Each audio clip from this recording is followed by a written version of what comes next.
इनको तो सारे समझते हैं कि चोर है ये, इनको तो पैसे कोई नहीं देता। तो आर्मी चीफ अमेरिका को कभी टेलीफोन कर रहा है, कभी यूएई को कर रहा है, कभी सऊदी को, कभी पैसे दे दो। तो इससे क्या होगा? वो तो कर्जे देंगे, कर्जे बढ़ते जा रहे हैं, कर्जे वापस कैसे कर रहे हैं? दौलत में तो इजाफा नहीं हो रहा। और इसलिए मेरे पाकिस्तानियों, इसलिए मैं इनको कहता हूं कि एक ही तरीका है इस मुल्क को इस दलदल में जो घुसा रहे हैं निकालने का, और वो है साफ और शफाफ इलेक्शन। एक ही रास्ता है। लेकिन ये सारे खौफजदा हैं। इन्होंने जब हुकूमत गिराई, नौजवानों सुनो, हुकूमत जब गिरवाई, इनका ख्याल था पार्टी का जनाजा निकल गया। उसके बाद जब पब्लिक सड़कों पे आ गई, इन्होंने 25 मई को हमारे ऊपर जुल्म किया दहशत फैलाने के लिए। उसके बाद 17 जुलाई को बाई इलेक्शन हुआ पंजाब का, हमजा कुकड़ी फारग हो गया, हम जीत गए। तो जब 17 जुलाई धांधली के बावजूद ये जो इन्होंने चीफ इलेक्शन कमिश्नर बैठाया हुआ है, इसने पूरी खिदमत की मरियम की और हमजा की, पूरी कोशिश की, धांधली की, इंतजामिया इनके साथ, पुलिस इनके साथ। उसके बावजूद पाकिस्तानी कौम, पंजाब के लोग इतनी तादाद में निकले कि इलेक्शन हार गए धांधली के बावजूद। उसके बाद इनको और खौफ आ गया। उसके बाद इन्होंने एक और प्लान लेके आए। इन्होंने कहा अगर हम अब इलेक्शन करवाएंगे तो ये तो 2/3 अक्सरियत ले जाएगी तहरीक इंसाफ। डर गए, खौफजदा हो गए।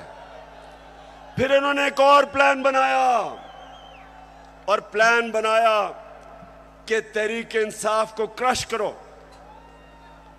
पाकिस्तान की जो सबसे बड़ी पार्टी, किसी ना किसी तरह इसको क्रश कर, इलेक्शन तब तक ना कराओ जब तक पार्टी क्रश ना हो। और मैं बार बार आइन और कानून के बीच में रहता रहा।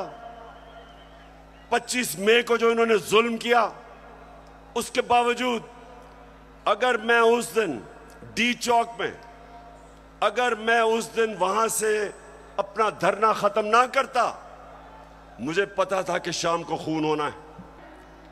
तो मैंने वापस इसलिए 25 मई को मैंने धरना इसलिए खत्म किया कि मैं नहीं चाहता था कि यहां तोड़ फोड़ हो, मैं नहीं चाहता था मुल्क में इंतशार हो, मैं नहीं चाहता था कि मेरे मुल्क को नुकसान हो।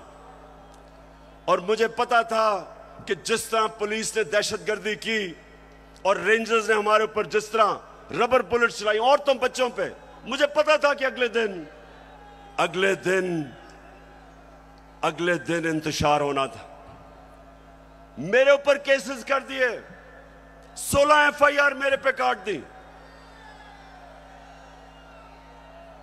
उसके बाद इन्होंने क्या किया, जरा गौर से सुने ताकि मैं आपको अपना अगला लाएअमल बताऊं। इन्होंने किया क्या? इन्होंने उसके बाद फैसला किया कि तहरीक इंसाफ को दबाया जाए।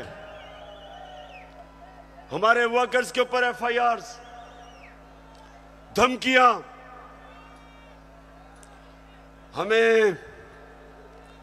हमें यह कहा गया कि जनाब अगर आप किसी किस्म का, अगर आपने किसी किस्म का कानून तोड़ा तो सारा स्टेट की ताकत आपके ऊपर आ जाएगी। एक बहुत बड़ा इस्लामाबाद में तब्दीली भी हुई। एक मिस्टर एक्स उधर लाहौर में और एक मिस्टर वाई को इस्लामाबाद लाया गया हमें सीधा करने के लिए।